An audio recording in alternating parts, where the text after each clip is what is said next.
right. Good night, everyone. Welcome to the Twin Island Media Live, pre-election live for this Tuesday, the 28th of April, 2026. My name is Darren Matthew Ward. Very happy to be in your company this still Tuesday evening. The breeze has somehow evaporated or disappeared. It's a very still night, at least in my neck of the woods. I hope that all is well with you. 2 days before general elections are going to be held here in Antigua and Barbuda. The Antigua and Barbuda Electoral Commission is getting ready for what is likely to be a very, very busy day for them, even if they have a low turnout in the upcoming poll. And it's certainly something that many of us are looking forward to. Some of us are looking forward to it because this is what we pay attention to, certainly in my business, in the media business, the decision of the people as to who will govern and chart the path for the nation for the next term. I can't even say 5 years now because the habit and the practice has been elections are called certainly before the 5-year term is up. This being perhaps the most extreme example where an election is called 2 years, just about 2 years early. Some people are not too happy about that, but the Prime Minister thought it was the right time, and we will see if his gamble worked. We won't have a long time to wait. 2 evenings from now, we're going to have a Twin Island Media Live, 48 hours from now to be exact, and we're going to have a bit of a watch party to pay attention to the returns as they come in from the various constituencies and counting centers around the island. Without any further ado, our guest tonight is Mr. Kenneth Ridjock. He is a professional fraud investigator, and he refers to himself as the laundryman. And he's joined us in the virtual space. And I want to say good night and welcome to Twin Island Media Live. Mr. Kenneth Ridjock, how are you doing? Fine. Thank you, Darren. Thank you for having me. It's a pleasure. Tell us a little bit about yourself. How did you get into the fraud investigation business? I imagine there's some training, some experience, and I understand you have some would say a colorful past, I think, based on our conversations in preparation for this discussion. I most certainly do, but I'll try to keep the background to a minimum so we can move right on to the issues. Okay, sure. For those of you who don't read my work, my name is Kenneth Ridjock, and I have spent the last 30 years writing about Caribbean crime. My background is, started out in life as a Miami lawyer, specifically dealing with financial institutions. Then I spent the entire decade of the 1980s in the Caribbean as a career money launderer. And after that period in my life was over, I frankly switched sides and started working with banks and law firms, trying to catch people like me. Those of you who wonder how I ended up in the Caribbean, well, before I became a lawyer, I was a soldier. Where did I spend my time? In the Vietnam War, which is in the tropics. So when I graduated from being a soldier to being a lawyer, I opened up my office in Miami, and I have been here ever since. But I spent the decade of the 1970s in and out of the Caribbean, in and out of specifically the Eastern Caribbean, dealing with legitimate clients who wanted to do business down here, who had offshore issues, and clients who wanted to, frankly, take advantage of the investment opportunities that the Caribbean offers. But in the 1980s, I spent that entire decade coming in and out of places like Anguilla, Antigua, St. Kitts, St. Martin, moving millions of dollars for clients who were drug traffickers. And after the U.S. government caught up with me, frankly, I decided that if I wanted to live a long life, I really should come over to the government side. So I spent the 90s working with law enforcement and our intelligence agencies. Of course, after 9/11, everything changed because the banks and the lawyers all wanted to hear from me. So since 9/11, basically, I've been working in and out of the Caribbean, and I have been writing about financial crime, investigating it, and looking in particular at the 5 Eastern Caribbean states, Antigua, St. Kitts and Nevis, St. Lucia, Grenada, and Dominica. Why? Because all of those countries share one thing in common. CIP. They all have had passport sales enterprises. I was involved with passport sales in the very beginning.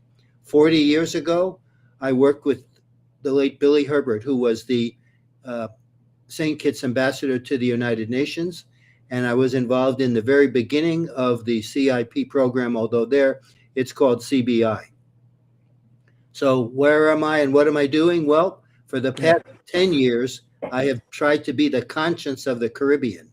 Why? Because as you know, the amount of corruption, fraud, and money laundering in the Caribbean has basically exploded due to the issues with too much money, too much CIP. So we arrive here with a bunch of issues, of which CIP and Antigua is one of the dominant ones. Okay. Let me ask you, do you have an idea, or is there an estimate of how much money, because you've spoken about money laundering and how much money laundering takes place in the Caribbean, and I think many of us know that money laundering does take place in the Caribbean, but money laundering does take place all over the world. I mean, in the United States, money laundering takes place. In Europe, there are some countries in Europe that, many will argue, Switzerland perhaps comes to mind when we think of people putting money to clean it up in Switzerland.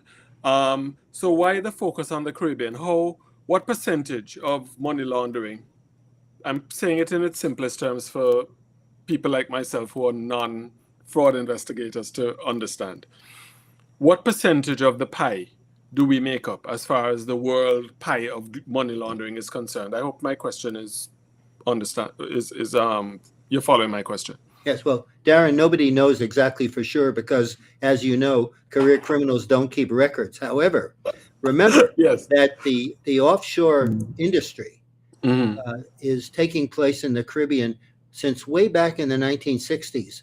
And it's facilitated by the fact that certain jurisdictions, such as the British Virgin Islands, practice corporation secrecy, which makes it impossible for law enforcement or the banks to learn who the beneficial owner is of a particular company. Correct. So the offshore centers where, candidly, they don't collect taxes on funds coming in from overseas, and where they, with a nod and a wink, unfortunately, will allow funds in which the source of funds or the source of wealth of the owners doesn't get a real serious attention, unlike in the U.S. and Europe, where, of course, we have major regulatory agencies that handle this. So the bottom line is that regulators, by and large, in the Caribbean are weak, underpaid, and underfed, and corruption rears its angry head in a country where, like Antigua,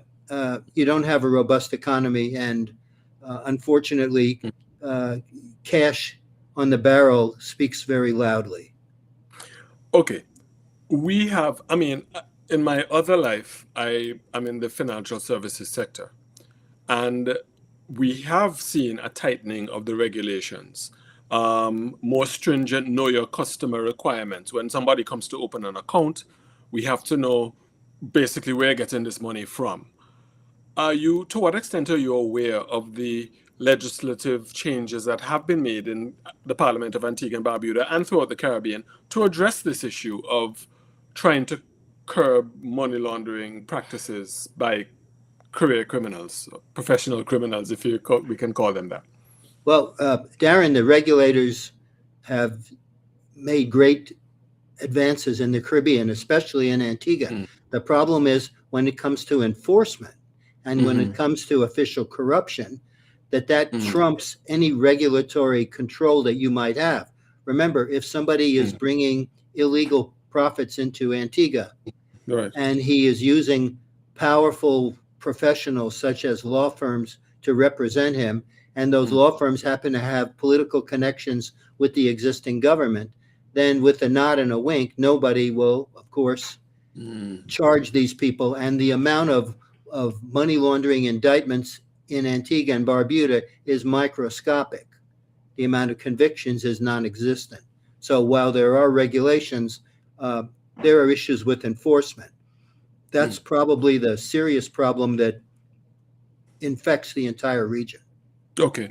So you spoke about money laundering. We just discussed that.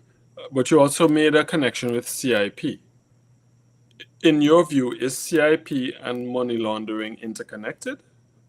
Well, unfortunately, the lure of easy money when it comes to CIP, 40 years ago, when the late Billy Herbert created the first program in St. Kitts and Nevis, he decided, because of the Caribbean's connection with the U.S., that he was going to ask that all of those people applying for passports will pay in U.S. dollars and not in EC dollars or in sterling. So the problem is that we have an obscene amount of money coming into the economies in the Eastern Caribbean. Right. And frankly, the lure of easy money, the lure of untaxed millions, and in this case even billions, is frankly too much for countries to handle, where there is minimal law enforcement in white collar crime. What's happened is that, with no exception, all of the 5 EC states that feature CIP and CBI all have one degree or another of major corruption, dealing with money laundering and dealing in some cases even with fraud. So CIP goes hand in hand with money laundering, because unless you conduct due diligence on the applicants, then guess what?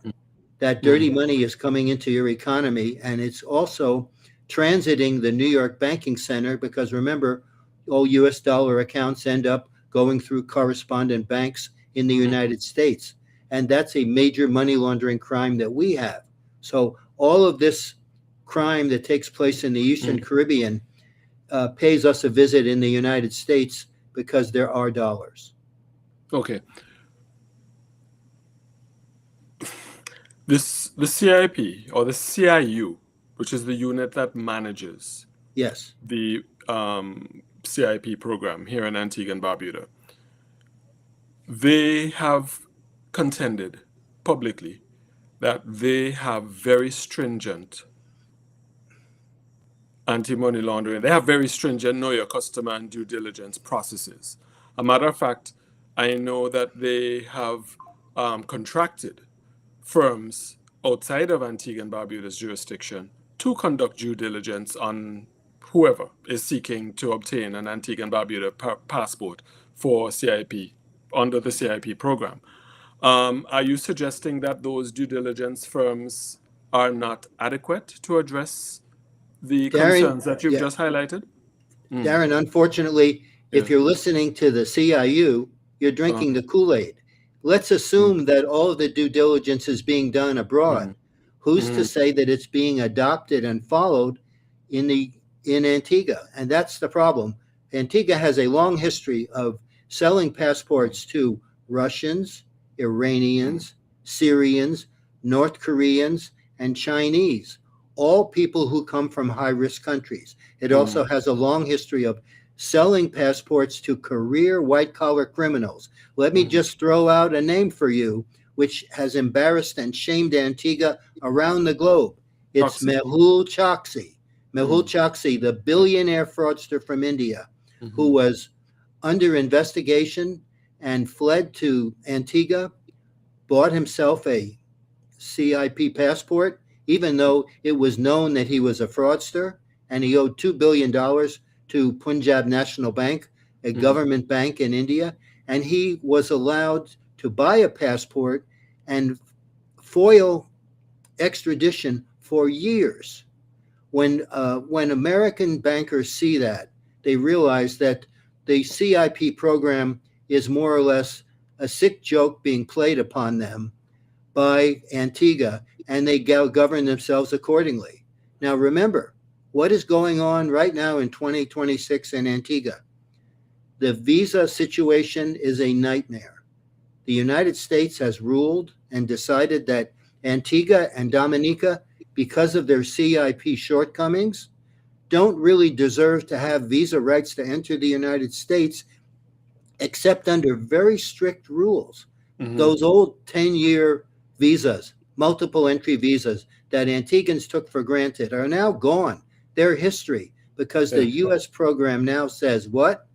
You can come in, let's do a 90-day period, one entry, and how about you pony up $15,000 US as a bond to make sure you don't overstay? But as a practical matter, the US specifically stated it's because of CIP. They don't trust Antigua to sell passports to normal, legitimate people. Granted, I'm assuming 90% of the people that buy the passports are clean, but the other 10% are a nightmare for our bankers and our law enforcement. That's the problem. It's that so long as Antigua is going to have this rogue program, the United States is just going to start bringing the hammer down on Antiguans, and not on the government, on the people that live there. Imagine if you can't come to San Francisco to visit your son. Imagine if you can't buy something in New York for your import business. Or imagine if your grandson can't go and get an education in Seattle. That's what's going to happen here. Right. That's a nightmare. Well, I'm personally affected, sir, because my current 10-year visa is about to expire. I won't say when. It's about to expire, and the situation currently stands, I'm not going to even bother to send my passport or travel to Barbados or seek an appointment based on all the uncertainty that surrounds the program. But I want to go back very quickly to the CIP program. The CIU unit, they are run by a team of professionals who there have been no credible allegations that they are in any way corrupt. They do rely on robust due diligence processes and rely on resources, mostly external resources, to check folks out, to make sure that when we give someone a passport, that they are above reproach or close to above reproach. But at the same time, things will fall through the cracks. Huh? I mean, that happens in the United States. It happens in Europe. It happens in offshore jurisdictions. And so they will say, this is one way for us to benefit our economy, help provide the government with additional revenue needed for national development. What are we to do in this global economy where so many things are coming at us from so many different directions? How would you respond to that? Well, you're going to have to find some other way of making money if you won't reform your program. Listen, I have been informed by a number of American businessmen, as well as wealthy and affluent Antiguan expats, who all want to invest in Antigua. They all want to bring businesses there. They grew up there. They all want to make money in Antigua. They want to hire individuals. They want to open up light industry, and they are afraid to death to do so because they know that if they go to Antigua under the present government, what will happen? Well, they may step on somebody's toes. Somebody has a monopoly in a certain industry or field. They may also be asked to pay bribes and kickbacks by corrupt members of the government, which might put them out of business. Or they might even be arrested, or they might get sued on bogus charges because the government, frankly, controls the court system. The court system in Antigua is known for not following the rule of law where there is outside interference from government. So the bottom line is that while you basically have a tourism-centric economy and you'd like to diversify from that, diversify it, right? That's not going to be the case unless you can get a government that isn't stigmatized by corruption. There's plenty of opportunity for foreign investment to come into Antigua. So there's the question. Except for tourism, why isn't it there? Well, people are afraid to get in there. This thing about frankly, sucking off the CIP program and using that to supplement and keep your economy running, that's an addiction. And that should not be the case. Over in St. Kitts, with all the scandal they used to have 25% of their budget covered by CBI. Now, because of all the scandals, it's dropped down to 5%, and it's going to get worse. You cannot be dependent upon this because then you have a means by which the CIU is under pressure to approve people and to bring things in. And then, of course, remember, we've also got this huge scandal of which Antigua was a part of. Which one is that? Those are consultancies who sold the passports abroad for as low as 40% of the face value, which then caused all sorts of issues with money not coming into Antigua. So that was reported where? All five of the countries all ran into the same problem with people being competitive abroad and trying to sell CBI and CIP passports at a fraction of their minimum legal amount. And frankly, that gave the entire industry a black eye. But here's the thing. As long as there's going to be corruption, even if it's only on a small amount, the United States is just not going to stand for it anymore. What has happened here is under the present government, all the corruption that took place in the CBI in St. Kitts and St. Lucia has resulted in tens of thousands of Chinese nationals improperly getting passports. And a number of them have now been arrested in the United States for white-collar crime and espionage, industrial espionage. So the U.S. isn't going to take this anymore. They're not going to take any more CIP misconduct. So what did they do? They hid Antiguans right in their pocketbook. They said, guess what? We're going to make it very difficult for you to come in. You may not be able to come in at all. See if you'll change your program now. So if Antigua doesn't reform the program, they will probably get worse. All right. I'm getting some feedback from within the unit. I'm not at liberty to say who, but I trust the information that I'm getting, that there was never any underselling of the Antigua and Barbuda passport by external agencies. So there's a challenge on the information you're sharing about that. But I'll tell you what, I'm going to take a pause for a few messages because we have to pay for this. So we'll take a few minutes and share some messages from our very important partners, and then we'll come right back. And I want to press you on that based on the feedback that I'm getting, and perhaps you could cite a source to support the point that you just made of the underselling of the face amount or the value of the passport. It's very important. I'm trying my best to get to the truth. All right. So it's now 23 minutes after 8 o'clock. This is Twin Island Media Live. My name is Darren Matthew Ward. My guest tonight is Mr. Kenneth Bridjock. We'll continue right after this.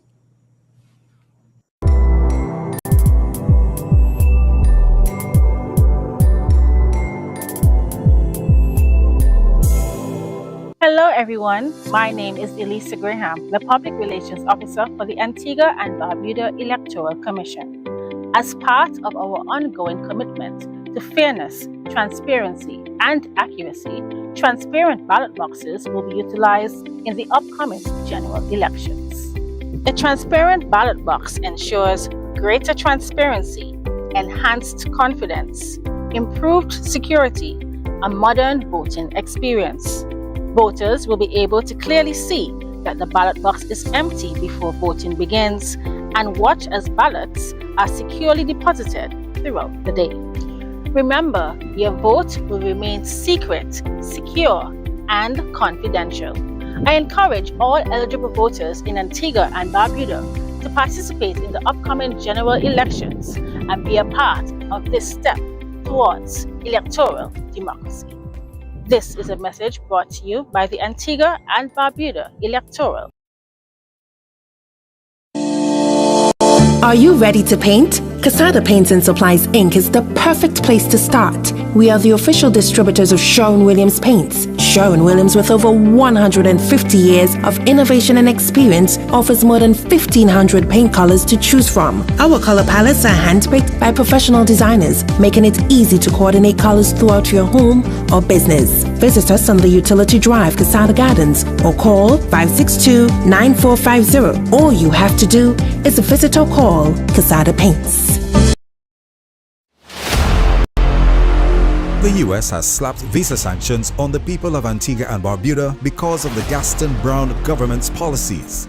But more bad news is about to come if they remain in office. The European Union is set to impose its own visa sanctions by the end of the year.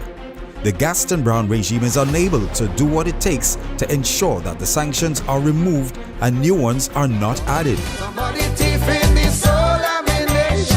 The United States and Europe are now looking for a new government that they can work with. That is why a change of government is essential. We're gonna chase those crazy ballheads out of town. Remove Gaston Brown and Labour and watch the old sanctions be removed. Antigua and Barbuda, it's time for a new government that finally works for you. Vote the United Progressive Party. Let the whole place blaze. Let the future better brighter days. Hands in the air, let me hear you say we voting for change today. Vote for the sun. My friends, we all feel it at the store. Thanks to God above, it is peaceful here, but the wars and chaos around the world means higher prices and an uncertain future. The world is entering a new era, and so is Antigua and Barbuda. On election day, you must ask yourselves, which leader and team is strong enough, steady enough to see our country through? We offer a renaissance in changing times. We repealed the personal income tax, increase the minimum wage, increase public sector wages, increase social security and occupational pensions to put more money into your pockets. We expanded the food voucher program, expanded the zero-rated ABLP on essential foods, and rolled out affordable broadband. We are literally building new hotels. We expanded reverse osmosis plants to provide more water. And we have ongoing roadworks that are taking place in every single constituency. As I said before, the world is entering a new era, and there's a renaissance in Antigua and Barbuda. On election day, do not take a risk on a leader and a team that's just not ready. Let's keep Antigua and Barbuda in strong and safe hands.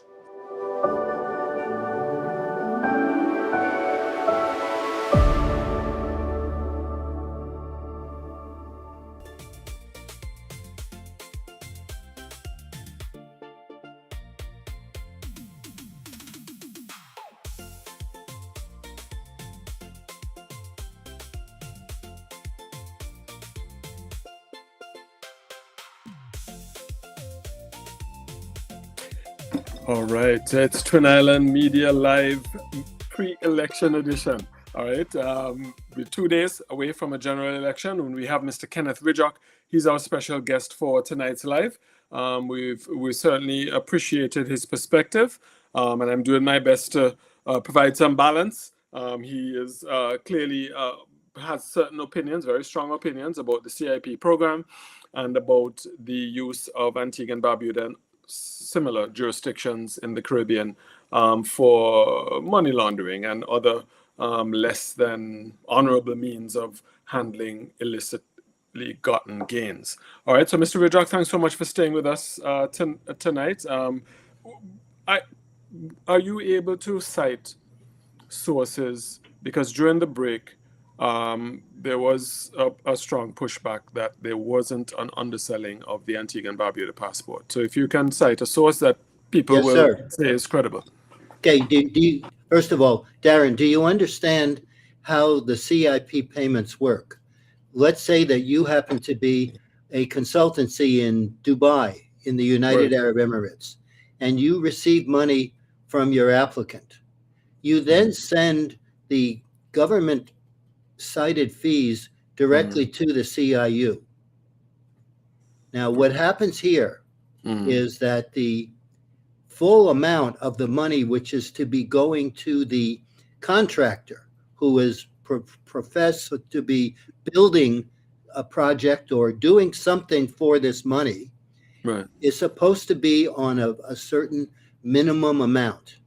And unfortunately, what has happened here is that the CIU is only monitoring what it receives. It has no way of auditing and checking how much money shows up somewhere in a bank account in Singapore or elsewhere.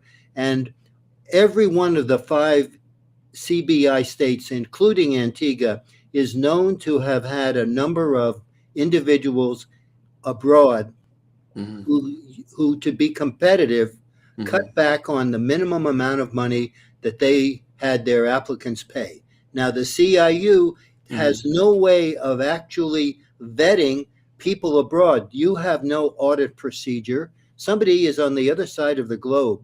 He is paying, instead of paying $200,000, he's paying $80,000 US. But since the money is going to Antigua and all the fees are paid, everybody in Antigua government is happy. But the truth is that only a portion of that money ends up in the hands of the company that's involved in the program. And as you know, all around the Caribbean, we have a nightmare of projects which have never been completed. You can go to some countries and ride around and see all of these factory shells or hotel shells, which were started but never completed. So I challenge the CIU because they have no way of ensuring that their consultancies all around the globe, who don't really have any control, are not short shrifting the projects. But wouldn't issue. Wouldn't the insistence of having the monies paid onshore, would that not circumvent the possibility of that happening? That does not always happen. The problem is that in many cases, the monies are paid directly to very unprofessional consultancies, and things don't always get where they're supposed to be. And of course, the government in Antigua is so happy to get the business and so happy to have the cash flow and the income that they're not going to get down hard on the consultancies, because they are the ones who are, frankly, covering your budget. Remember what's happening in the Caribbean.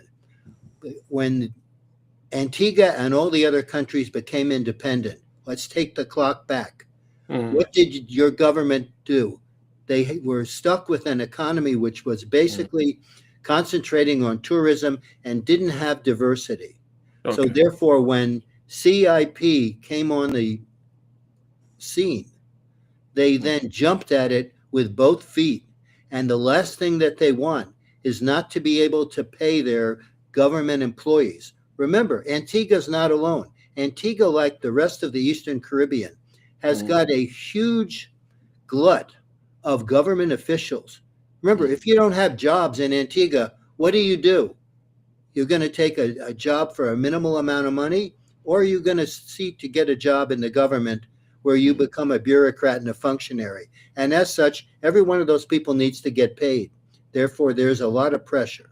But to get into the bigger picture here, the real issue here facing people at the election is what are they going to do now in the future? Because if the present government stays in power, the U.S. is only going to be harder and more difficult. Remember, look at what's going on around the world. Right now, there's a war in Iran, but there is every effort to try to terminate that. Tell you what, before we move on, I want to get your perspective on the geopolitical events that are taking place and its impact on us here in Antigua and the impact on our relations with the United States, etc. So I do want to come to that. But I must, in the interest of fairness and balance, because sometimes it's very difficult to get guests to come on the show, especially now.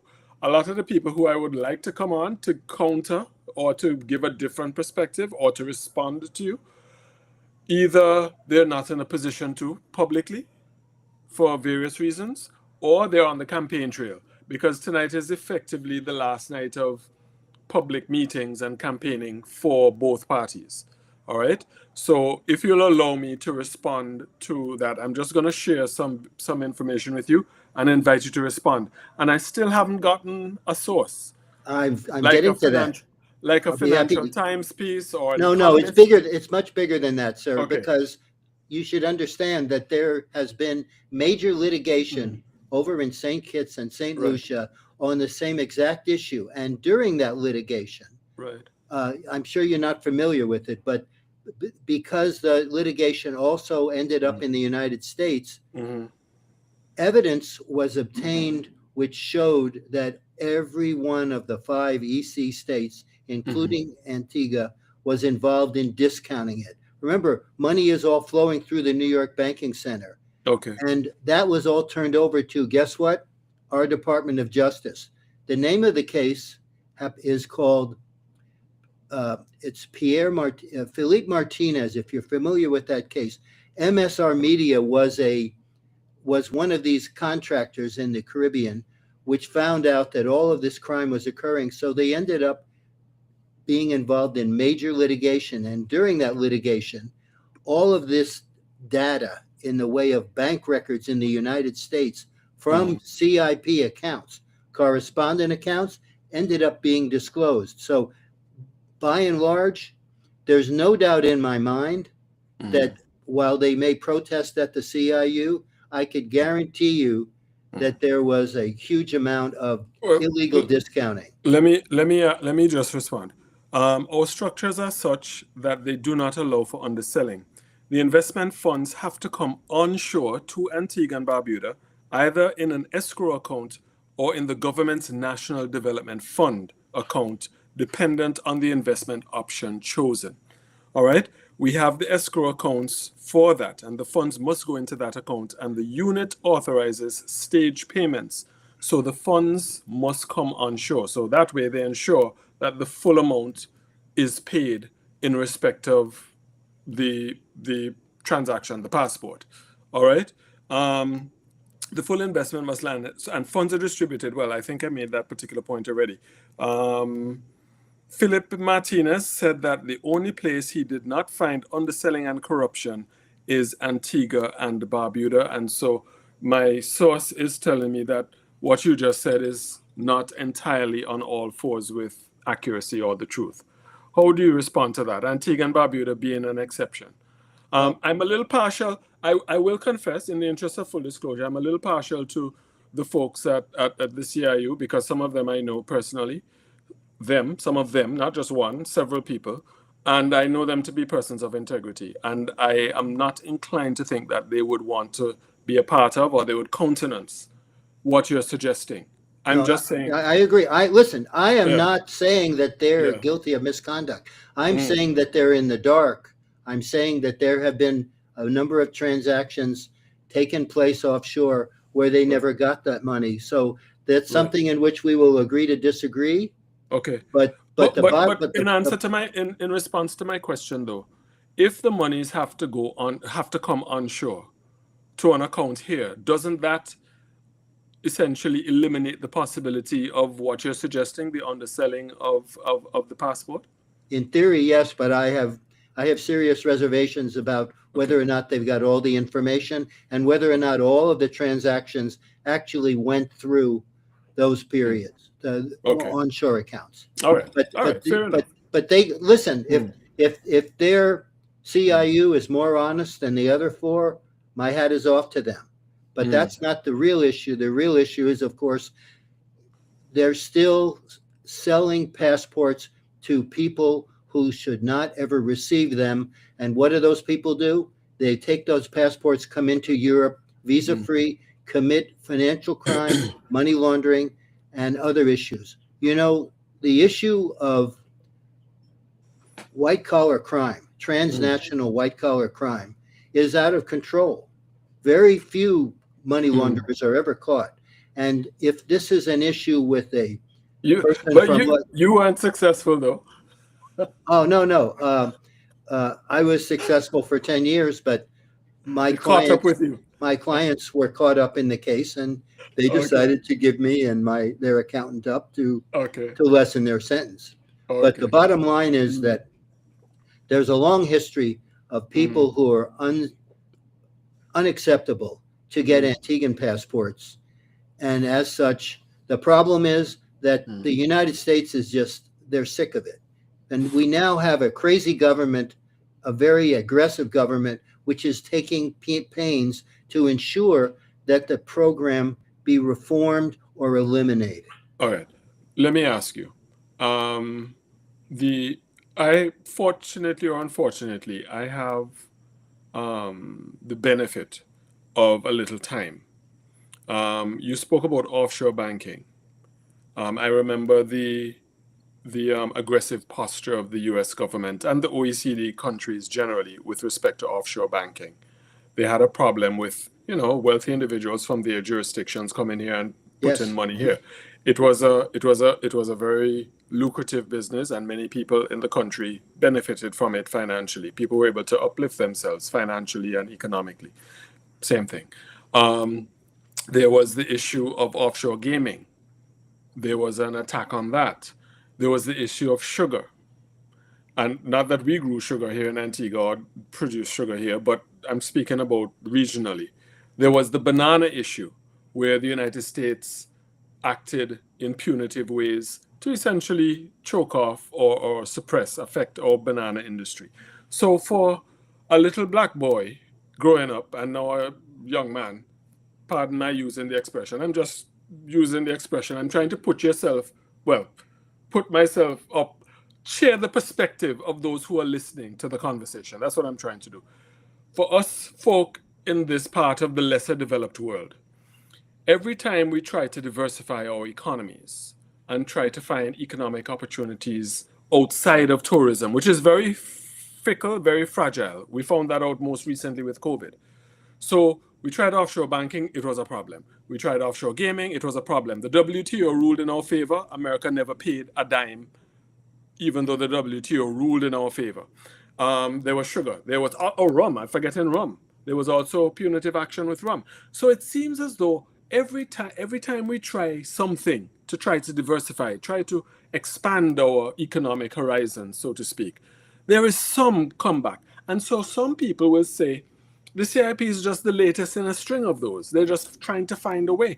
Because money laundering in Antigua or in St. Lucia pales in comparison to money laundering that takes place in New York or London or Guernsey or there's this place in Eastern Europe. Oh, there was a killing there. The name escapes me right now. The point is, and Switzerland, Sani Abacha, dictator of Nigeria, brutalized his people. And Switzerland, was able to lodge his money. And he's just one example of many dictators throughout Africa. So you get the point I'm making. This world just doesn't seem to be fair in how it deals with these things. And so folks will come back and say to you, well, Mr. Rijak, we hear what you're saying. We know it's not perfect. But why is it always seemingly an attack against everything that we try to be creative about creating wealth for ourselves? You get my point? I do. And I understand it's been. America's position with respect to the Eastern Caribbean for the past, since the Grenada invasion, has been benign neglect, and I can't apologize or excuse that. But when it comes to the issues of the American financial structure, our banks, by accident of the CPI program being dollar denominated, what's happened is that we now have funds coming into American banks, our correspondent accounts, which are the proceeds of corruption, bribes and kickbacks, and of course, illicit profits. And the issue here is that if you're free to do whatever you want to in your own domestic economy, but in this case, since it is all funneling through the United States and thereby implicating our banking system, the CIP program is the one that we are unhappy with, and which we want you to either reform it, clean it up, or do something so it doesn't impact us. Okay. What types of reform would you like to see, or would you recommend? Let's say, the 1st of May, whoever wins the election, right? Well, that's very important, because whoever wins the election, it means you have a choice here. Are we talking about a political party which had a history of running an honest program, or a political party which has a long history now of running a corrupt program? Right. So that's not a real choice in my mind. The program, as it exists now, requires a massive reform, and more importantly, it requires the oversight that it never got. If you want my solution, it's to pick the program up and move it into the UK or the United States, let it be administered by a third party with oversight, so you won't have the level of corruption which it has, and you're never going to see a North Korean with a Antigua passport getting caught somewhere committing a financial crime. So what about my friends who have a mortgage to pay or have children to send to school that are earning decent salaries from the CIU? What are they to do if you take it up and carry it to London or New York or wherever? Well, unfortunately, you have a top-heavy government budget, and a lot of that is based upon the fact that you have a surplus of governmental employees for a country which, frankly, could get by with a lot less and not have departments which probably are only proper in a country of many millions of people. Let's face it, you are very, very top-heavy, and as such, those individuals, I believe, would be able to find work in the private sector. And I'll go back to it one more time. If the government changes and then investment is deemed to be safe, there will be additional jobs. But the CIP, as it exists now, is poison to the United States, and all five of them are. So therefore, you could either move it into a Western country, or you could run it here under on-site oversight. In other words, you would need to you remember what happens here. They're doing due diligence in New York or London. How do you know when it gets down to the rubber meeting the road, when a Russian is trying to get a passport, if they don't discard that? Granted, I understand you think the CIP is following the regulations, but then why have you got such a long history of undesirables with passports? I don't care if it's only 1 or 2%. They should not have gotten those passports. Mr. Rajak, is that fair? Is that reasonable? I mean, there's no program, there's no system in the world that's fair. You're gonna have bad eggs fall through the cracks. Yeah, we don't do that in the United States. When people come into the United States, they are so thoroughly vetted to get a residential status that you're not going to see people showing up somewhere in Ulaanbaatar or Hanoi laundering money with an American passport, which they got because they came in as our equivalent of CBI. The bottom line is this: that you can talk about the problems with the program, but if you can reform the program, then things will be well and happy with the United States. But if you can't do that, then we're just going to go down this pathway, which Antiguans have now seen is not going to be good for the man in the street. Remember, this is just the first step. As soon as the war in Iran is over, I guarantee you that there's going to be additional restrictions and changes in the Caribbean. Remember, we're only 2 years away from the next presidential election. And do you know who the primary candidate is to become the next American Republican president? Who's that? Well, it's not our vice president. It's Marco Rubio, who happens to be our Secretary of State and who is now the fair-haired boy. He is a Cuban American. His family had to leave Cuba when Castro came to power. He is, frankly, totally antagonistic to the Cuban regime, as well I think his family left before the revolution, no? They did, but they came back. His mother and his two older siblings lived in Cuba when Castro came to power. So he is a victim, as are a lot of other Cuban Americans. I guarantee you that things are going to change if he becomes the president. And look at the way the United States is moving to the right. And imagine what it's going to be like if Antigua's love affair with China and Cuba incurs the wrath of somebody like that. Well, some of us will say it is probably not likely that Rubio will make it. Chances are, the way Trump is going, the Republican brand is going to be toxic by the time his 4 years is up, assuming that he relinquishes the White House. Assuming he relinquishes the White House. But that's a whole different conversation, and I don't want to get into my views on Mr. Trump, because that's not the purpose of our conversation. Tell you what, can we just share another set of messages from our partners very quickly? I want to come back and ask you, Mr. Ridjock, you mentioned there are 5 countries and perhaps more that offer citizenship by investment programs or CBI programs or investment for citizenship programs. They can have different names but mean the same thing or similar. Why Antigua and Dominica appear to have stoked the ire of the US government? Why not St. Kitts? Why not Grenada? I'm curious. I want to hear your answer to that question right after this.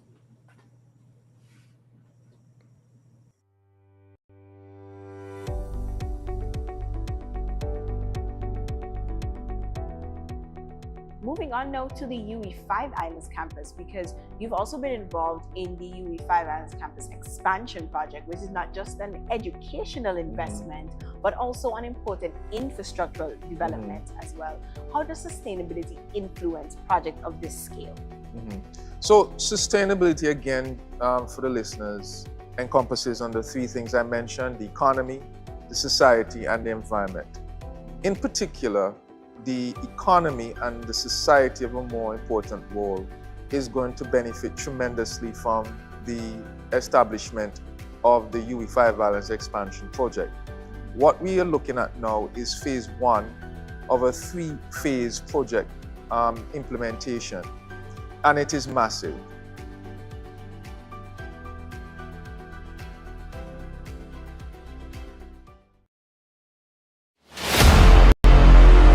The US has slapped visa sanctions on the people of Antigua and Barbuda because of the Gaston Brown government's policies. But more bad news is about to come if they remain in office. The European Union is set to impose its own visa sanctions by the end of the year. The Gaston Brown regime is unable to do what it takes to ensure that the sanctions are removed and new ones are not added. The United States and Europe are now looking for a new government that they can work with. That is why a change of government is essential. We're gonna chase those crazy ballheads out of town. Remove Gaston Brown and Labour and watch the old sanctions be removed. Antigua and Barbuda, it's time for a new government that finally works for you. Vote the United Progressive Party. Let the whole place blaze. Let the future better brighter days. Hands in the air, let me hear you say we voting for change today. Vote for the sun. Are you ready to paint? Casada Paints and Supplies Inc. is the perfect place to start. We are the official distributors of Sherwin-Williams Paints. Sherwin-Williams, with over 150 years of innovation and experience, offers more than 1,500 paint colors to choose from. Our color palettes are handpicked by professional designers, making it easy to coordinate colors throughout your home or business. Visit us on the Utility Drive, Casada Gardens, or call 562-9450. All you have to do is visit or call Casada Paints.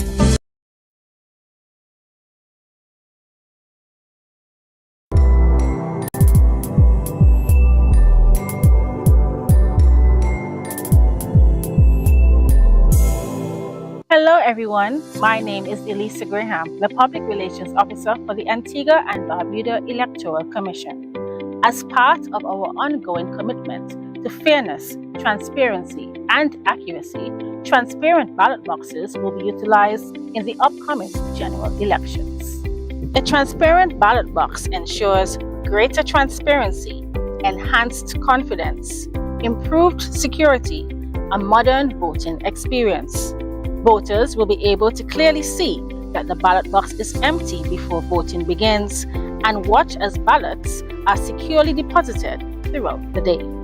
Remember, your vote will remain secret, secure, and confidential. I encourage all eligible voters in Antigua and Barbuda to participate in the upcoming general elections and be a part of this step towards electoral democracy. This is a message brought to you by the Antigua and Barbuda Electoral.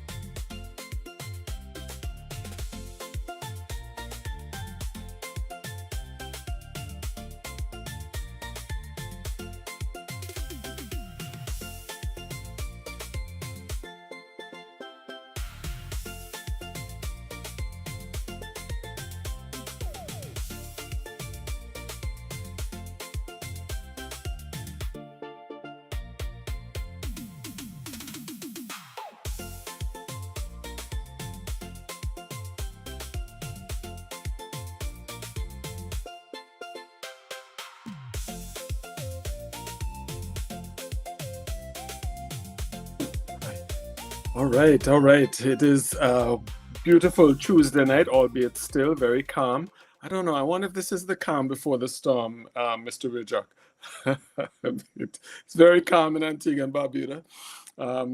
It's very calm. I'm not feeling much breeze, and I don't know if it's a harbinger of things to come. But this is election week. We're 2 days from a general election. For those who've just joined us, this is Twin Island Media Live pre-election edition. My name is Darren Matthew Ward. People call me DMW for short because my name is somewhat long. And our guest tonight is Mr. Kenneth Rijak.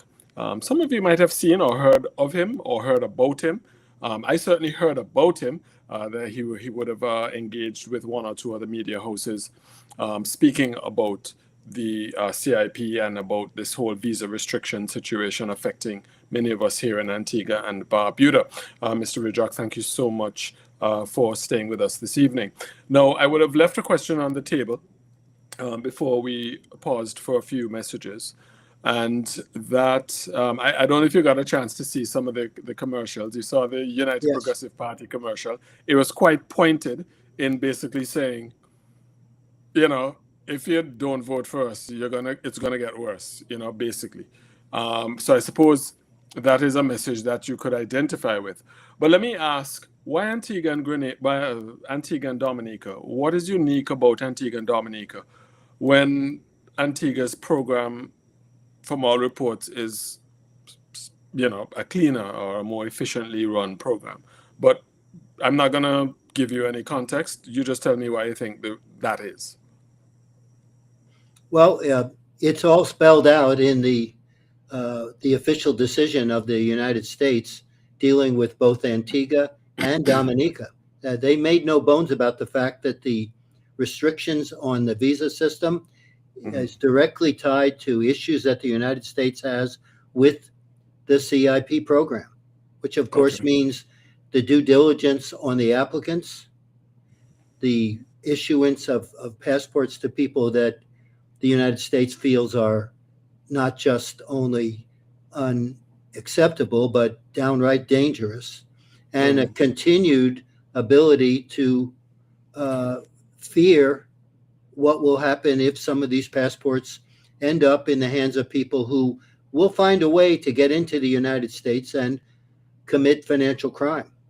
So, you know, Dominica might be in a little bit of a more serious condition. After all, it has already lost its major correspondent bank for this exact reason. It also lost its visa rights, free visa rights, to the United Kingdom 2 years ago. And frankly, the United States doesn't discriminate between the two countries. They consider them both to have an unacceptable program. While your CIU may say they're following their regulations, the track record, unfortunately, for both countries is such that people from nations that are deemed to be seriously high risk or even state sponsors of terrorism ended up with passports and then were able to come into, of course, Western Europe, the UK, and if they can get a visa somewhere in the world, the United States. So long as that's going to be an issue, the same situation is going to continue. Now, of course, I have seen the press releases saying that your prime minister claims that in June that it's subject to review. Well, I beg to differ, because the program was set up for a 1-year duration, after which point it's to be reviewed. That means you're stuck with it until January, and our State Department has a long and unfortunately nasty history of, once it imposes restrictions, is very leery about taking them off. So if the present government stays in power, I don't think you have a snowball's chance in hell in the short term of getting relief from the visa problem. And I fear that there may even be more consequences down the road. Like what? Well, if the present government stays in power, what are the tools that the United States might have in which to coerce Antigua into cleaning up the program? Well, all of our tourists happen to love to come to Antigua, and our airlines love to fly there. And of course, imports and exports. You import 90% of your finished goods from North America. All of those are weak links and vulnerabilities that you have. The United States has got frankly, a very difficult position with respect to China. They deem China to be a national security threat, particularly because of its actions in the Caribbean. And so long as the government in Antigua stays in power, they're still going to have a love affair with China and with Cuba. And that's going to be unacceptable to the United States. Maybe in the past, American governments have pretty much ignored it. Well, this one is not like that. And this one may be unreasonable and difficult. I agree, and I concede it. But they are not going to allow the Eastern Caribbean to continue to be in bed with our adversaries without there being consequences. But Mr. Rajak, forgive me. Does China not have most favorite nation trading status with the United States? Remember, we have something called the Monroe Doctrine, which says foreign powers do not belong in the Western Hemisphere. That's been around since 1823. So for 200 years, the U.S. has managed to keep foreign powers out of the region. And they consider China's movement into the Eastern Caribbean to be a clear and present danger. Remember, the programs that China has run now in Asia and Africa has been lend a lot of money. You can't pay it back. So I think I'll just take over your port. I really don't want to see that happening anywhere in the Eastern Caribbean. And Antigua, like the rest of the Eastern Caribbean, is so top heavy with debt. That debt service that you use to pay off debt, which has already accumulated, is a nightmare. What happens if you don't pay back China? The current government alleges or states, they assert, that's the word I'm looking for, they assert that has come down. It's now within prudential guidelines, around 60%, which is the guideline set by the central bank. So it was worse, it has gotten better. Is that not a good thing, that the government's debt profile is more sustainable in that respect, specifically to address what you just said? I just don't think that they have a chance to pay back that huge amount of Chinese debt, which not only have they incurred now, but which I fear they're going to incur in the future. And of course, the U.S. is scared to death of this Chinese enclave, which is going up in Antigua, which will have its own passports, its own customs service. Which enclave are you referring to? Your Chinese enclave, which you have, of course, got an arrangement. No, sir. On the backside of Antigua, where you have assigned over a huge amount of land to the Chinese government for development, in which they will have total autonomy. I'm not aware of that. Oh, you're referring to Yida? I don't know what you call it, but it is a very large project in an ecologically protected area. I think you're referring to Yida, but my understanding is that I don't know what the status of that project is. It certainly hasn't taken off. And the government has asserted that Mr. Yida, the principal of that project, he was not able to get his funds out of China to invest and develop the project, because that was a big promise in the 2014 campaign. So I'm not sure if that should That's be the project that that bothers the United States. But we need to look at the bigger picture here. There's an election coming, and people in Antigua need to make a decision. Do they want to stay with the initial government, the government that the U.S. is very unhappy with for a lot of reasons, like the Alpha Nero scandal, the Mehul Choksi scandal? All of these issues put a bad taste in the mouth of our State Department, and they are not going to be kindly disposed towards removing the visa restrictions. And as you know, this fall, visa restrictions go into place throughout the European Union. They're already in place in the UK. The whole thing about visa-free travel is about to be a thing of the past, and as such, it's not going to be as desirable to somebody from a high-risk country that wants to be able to travel without having to buy a visa. So things are going to change, and as such, I don't have a whole lot of good feelings about the future of CIP in the region, because the main benefit that you get from a CIP passport from a low-risk country like Antigua is you can go after visa-free, not just Europe, but all the Commonwealth countries and many other countries, English-speaking countries. So if that disappears and the passport sales decline precipitously, what's Antigua going to do? They're going to borrow more money from China? How are you going to be able to pay for your, top-heavy government budget? It's a problem. What would you say to someone who will say, hey, this is interference by the United States? They're trying to determine who our government should be. I agree. And that is not right. Well, then they should, if it is a sovereignty issue, then let Antigua go its own way. If it loses all its correspondent banks in New York, it's going to have to deal with banks in places like London and pay triple the fees. If it loses its ability to import goods from the United States, it's going to have to import goods from developing countries and other parts of Latin America.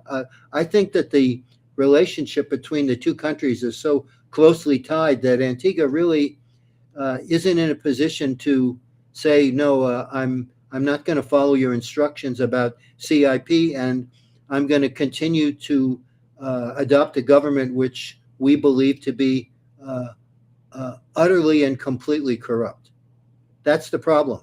You're damned if you do and you're damned if you don't. So if your national sovereignty and your patriotism is going to take over from being objective, then things are going to get much more difficult in the Eastern Caribbean, not just because Donald Trump's going to have warships zooming by Antigua, but because there may be serious obstacles in dealing with the United States economy, which you sorely need.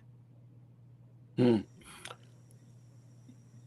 United Progressive Party, do you think that the scenario, the doomsday scenario that you just laid out, do you think that that will be in abeyance should Jamal Pringle be Prime Minister come Friday morning?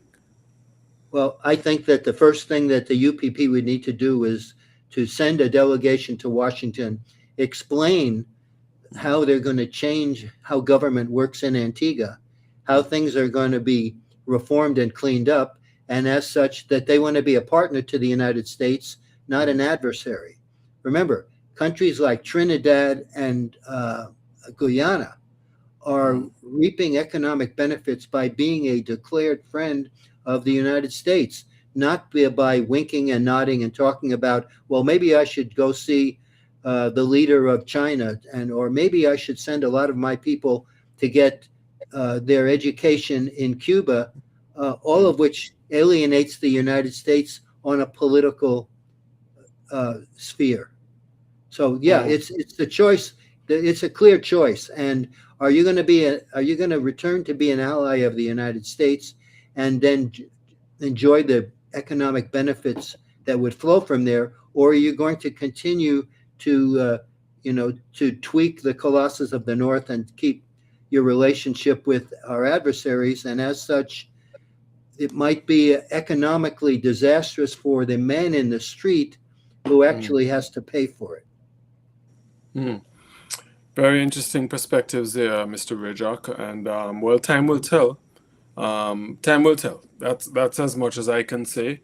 How would you characterize the Antigua Barbuda Labour Party under the leadership of Gaston Brown? I sense that you're not a big fan of Mr. Brown, or you're not.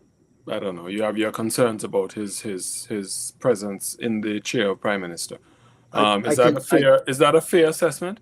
It is, and I consider the party to be hopelessly corrupt, to have a long and sordid history of bribes, taking bribes and kickbacks, and of, frankly, oppressing the economy from development. This whole thing about people having a monopoly on certain industries, on using the old boy network, and if you're not in the ABLP, you don't get favored treatment in your business. All of these issues have oppressed the people in Antigua because they need to succeed and they need to move forward and they need to uplift their standard of living. And that's not going to happen with a huge amount of corruption. It's not going to happen when things don't get done because people in power are more concerned about how much money they're going to have in a bank in Dubai so that they can, when they leave office, rather than taking care of the people who elected them. You think the United Progressive Party would do a better job of that? Oh, obvious. I'm sure that they will. And I look forward to that happening. And I think that what will happen here is if the government doesn't change, that things are going to look bleak in the short term for Antigua versus some progress with a new government. But let me ask you, for a citizen who's listening to this conversation, they say, all right, you're alleging that the ALP is corrupt and so on. These are not new allegations. I think the United Progressive Party and opponents to the government have made these allegations over the years. But the Antigua Barbuda Labour Party is, for what it's worth, a successful electoral machine. They know how to win elections. Whereas the United Progressive Party would not so much. And for those who have concerns about the government and concerns about the way the government operates, they look at the opposition and they don't seem to have a level of confidence that would encourage them to say, hey, you know what, let me cast my X. I mean, up to 4 weeks ago, 5 weeks ago, 6 weeks ago, there were questions about whether or not it would be Mr. Jamal Pringle or Mr. Harold Lovell would have come back for his job. And so that uncertainty, the number of persons who've left the United Progressive Party and joined the government, in perhaps a case of if you can't beat them, join them. There's been a lot of upheaval within the opposition. And so people rightly have concerns about whether or not the opposition can steer the ship of state in what you've aptly described as a very uncertain and an unpredictable and an unstable world where alliances, I mean, I just heard of the UAE leaving OPEC today. So there's a lot of uncertainty. And folks are thinking, you know what, better the devil we know than the devil we don't know. How would you respond to that? Well, I would like to cast my vote with a bunch of honest individuals, people who will serve the voters rather than who will serve their own pocketbooks. And whereas there has been a huge amount of propaganda extolling the virtues and the successes of the ABLP, it's been at a heavy cost. What about the progress that could have been made if there was a party in power for these past several years which was more concerned with progress rather than feathering its own nest? And as a practical matter, I don't think that the present party can be trusted in the future to maintain a relationship with the United States that won't be poisoned. You know that we live in a global economy and there is such a connection between Antigua, whether it's expats, whether it's your descendants, your relatives, whether it's people you do business with, the connection is unbreakable. And Antigua could lose that connection with economic catastrophe by continuing to push its politics to the left in favor of what we regard as dictatorships, and not to move into a position where the politicians serve the people who elected them to serve. I'm just, Dictatorship. I, You think I'm, that's a I'm, strong characterization? I am thinking that in any government where the rule of law is subject to the influence of people in power, where there is not really a feeling of confidence in the government, which is what happens now, it's more like fear that it's time for a change, and you need people that you can trust, people that have displayed honesty and not corruption throughout their political life. You can't go down this road any further because there will be consequences, and at that point, it may be too late to turn back. What's going to happen if you allow the present party another 5 years in office, and what will the economy look like in 5 years? And more importantly, what will the political situation in the Caribbean look like in 5 years? So I fear that it's going to be, unfortunately, much worse than it is now. And I don't see where there's going to be any real economic progress unless you have a new horse in town. Well, we shall see. Mr. Kenneth Ridjock, I want to thank you so much for being a part of our Twin Island Media Live tonight. And all the very best. I guess we'll wait and see what the people of Antigua and Barbuda have decided. I'm sure many have heard you and heard your pronouncements and your opinions about the state of play in the country. And we'll certainly see how they respond to that, if there's any response to your suggestions and to the suggestions of the United Progressive Party that it's time for a change. We do live in a democracy, and ultimately the people will decide. Well, I'm waiting for Friday. All right. Succinctly and well put. Thank you very much. Mr. Kenneth Ridjock, it was a pleasure speaking with you tonight. Thank you so much. Thank you, Darren. All right. You're welcome. All right. So that is the Twin Island Media Live pre-election edition. You heard there from Mr. Kenneth Ridjock. He's a fraud investigator, and he is certainly, as you can tell, not a fan of Gaston Brown, not a fan of the Antigua Barbuda Labour Party.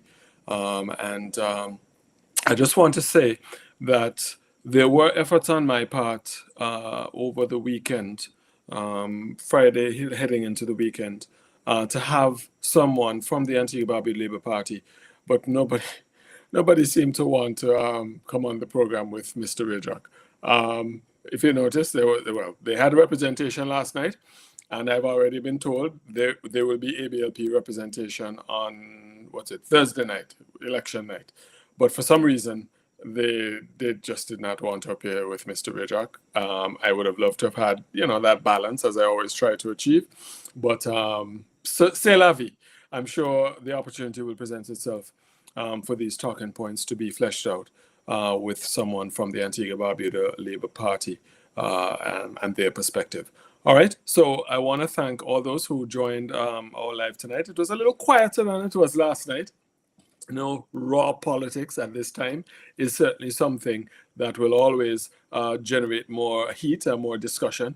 However, I think it was important to at least hear the perspective of Mr. Ridjock. We've been speaking on and off for the past week, or a little over a week or so, or two. And I thought it was important to have at least that perspective. On Thursday night, we will certainly have the perspective of the Antigua Barbuda Labour Party, and we have about 4 or 5 hours of programming, so I'm sure there'll be an opportunity to respond to some of the conversations that are in the public domain as it relates to the election. All right, let's see. Tonight, the United Progressive Party is at Mock Pond, and so they have a rally going on. I'll share that live, or you can go to the My UPP page. But they're in Mock Pond, and I think Carleen Davis, a gospel singer. So they started out with a blessing, and they're ending with a blessing. And so Carleen Davis is performing at Mock Pond tonight. To God be the glory, or to God glows the glory. It's called Glow. To God goes the glory, and that is their event tonight at Mock Pond, and or Mac Pond, MACK, and the ALP Renaissance, the Renaissance campaign, Ready Blitz. They had a Ready Blitz at 5 o'clock. That was in St. Mary's North. That's one of the constituencies that a lot of people are watching, because there is a thought that that constituency might be in danger of moving over to the other column. I had I don't know how many conversations today, and that came up each and every conversation. So people are watching that constituency. The other constituency that the Labour Party is in St. John's City East. Milford Nicholas is the incumbent there, and he is having a Pondy Block, Fort Road basketball court. Good music, good vibes, good people. Don't miss it. There have been some rumors about Mr. Nicholas and his health. I won't get into repeating them because he's fine. His daughter shared a video on her socials today, making it clear that her father is alive and well. So in case you heard some funny rumors about that, that is not the case. But yes, Fillmore Benjamin, he's the candidate for St. Mary's North. He's going up against Jonathan Joseph. Jonathan Joseph, I have the name right? Yeah. And I think the bet is that Jonathan may come out on the winning end of that one. But you never know. You don't know. There are lots of permutations and combinations, I like to say. I'm channeling my math teacher in high school, Mr. Cornelius Glasgow. There are many permutations and combinations, and we'll explore some of those tomorrow night. Hopefully we'll have, I'm telling tales out of school, hopefully we'll have someone from the Electoral Commission joining us tomorrow, just to give us a little final pep talk about what to do tomorrow. What to do Thursday, starting at 6 o'clock. I believe I'm going to be an early voter this year. I try to get these things out of the way, especially since I have to try to do my work and still prepare for a live on Thursday night with all my friends. Kadeem Joseph will be joining me, and we have some very special guests joining us. I'll make the announcement of the guests some other time, maybe just before. But we have some exciting guests who are going to be joining us and keeping us company, enjoying some good food and drink as we watch the returns coming in, or essentially what the Antigua and Barbuda people have decided will run the affairs of this country for the next couple of years. Philbert Mason has left us, and I got a phone call fairly quickly after he passed from a close friend of the family. And in as much as I knew that he was getting on in years and was not in the best of health, it was still sad to, of course it was sad to learn of his passing. That's a part of the human condition. We're usually stricken with sadness and grief in some cases, depending on how close you are to the person. But Philbert Mason was an extraordinary Antiguan and Barbudan. He made a contribution to this country, the likes of which many other weathermen or no other weatherman can compare. And I think it goes back to his years of service, yes, but it goes back to the preparation that he made, or the preparation that he encouraged Antiguans and Barbudans to get into for the passage of Hurricane Lewis, which is probably the worst hurricane in the modern era. Many people, if they ask you about a hurricane that they remember Lewis. I was fortunate in the sense that I was not here. So I saw it from a distance, but I saw Mr. Mason's performance. And ever since then, anytime Antiguans and Barbudans want, or the Met Office need to get Antiguans and Barbudans' attention, even though he was retired, I think once or twice, they brought back Philbert Mason, because people don't listen to nobody else. But I just want to say my sincerest condolences to Keita and his wife and his family, his entire family. The passing of Mr. Philbert Mason. May his soul rest in peace. Very grateful for his contribution to Antigua and Barbuda. He served with distinction, and we are certainly very proud of the role that he played in Antigua and Barbuda, being a very professional meteorological officer at the Met Office of the VC Bird International Airport. So condolences to his entire family and to the nation of Antigua and Barbuda, who know Philbert Mason, certainly by far the most recognized weatherman. And he in his latter years, he enjoyed having a good time. He was very much at, last time I saw him in a social setting, may have been at Breakfast Fete last year, if I'm not mistaken. Yes. He was in his truck, he was being driven around, and we hung out a little bit under the tent by the cooler, having a chat. You know, it was just nice. It was just nice. So that was a fond memory. He enjoyed his good music, and he enjoyed himself. Let's just put it that way. All right. So may his soul rest in peace. And folks, encourage you to watch your party, whoever you're leaning toward, whether it be the United Progressive Party or the Antigua Labour Party. They both have events tonight, slightly different in tenor and tone and style, but certainly an opportunity to gather people together to rally the support for their causes come election day. So have a good night, everyone. Thanks to everyone who made tonight possible, certainly to our technical director in the background in the virtual space, and thanks to all our sponsors. And we have a number of sponsors who have come on board. I think I almost got teary-eyed today with the overwhelming response of some of our sponsors. Our flyer is on our page. You can see some of our sponsors. Townhouse Furnishing, Townhouse Megastore, sorry, Dawn Till Dusk. We have Community First Cooperative Credit Union. They've come on board in a big way. More recently, in the last couple of hours, Casada Paints, and we also have Bryson's Money Transfer, who's also come on board. And I know I'm forgetting a couple. Oh, of course, Cool and Smooth, my brother Amir, always ready to support what we do here at Twin Island Media. Very grateful for his support as well. And the Casa Palmadita, they have also come on board in a strong way. So want to thank, I think I'm forgetting one or two, but on the night of election, I will give everybody their props. The technical director will have their logos all over the place, and we'll play what ads we have in hand to let you know of the good work that our sponsors do and the role that they play in our economic space. So I just want to say thank you to all our sponsors. They appreciate what we do, trying to bring fairness and balance to the national discourse. That will not change. And we're certainly grateful to them for the opportunity of being able to follow the results of the general election on Thursday night. So I'm going to take my leave. I'm going to take a dose of hush, as my teacher probably said in class back in the day. I think I was a quiet kid, but still, I gave trouble sometimes, like every child, right? Have a good night, everybody. Be safe. God bless.